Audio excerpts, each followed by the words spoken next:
روز میلاد حضرت ابا عبدالله الحسین علیه السلام روز با عظمتی است.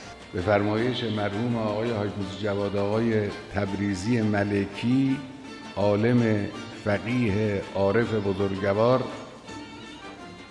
عظمت روز 3 شعبان را باید از عظمت حسین بن علی به عنوان پرتوی از اون عظمت به حساب آورد و به شمار آورد. روز بزرگی است.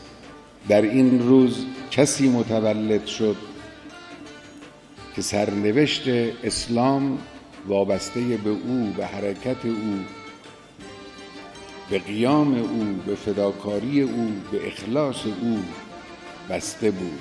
این بزرگوار در تاریخ بشریت یک حرکتی را که نظیر و شبیهی ندارد ارائه به تاریخ کرد و در مقابل چشم بشریت گذاشت که هرگز فراموش نخواهد شد. الگوست. فداکاری برای هدف الهی در اون حجم، در اون مقیاس عظیم، فداکاری به معنای دادن جان خود، جان عزیزان، اسارت حرم اهل بیت با اون وضع، با اون شجاعت، تحمل این حادثه سخت برای اینکه اسلام بماند، برای اینکه ظلم ستیزی به عنوان یک اصل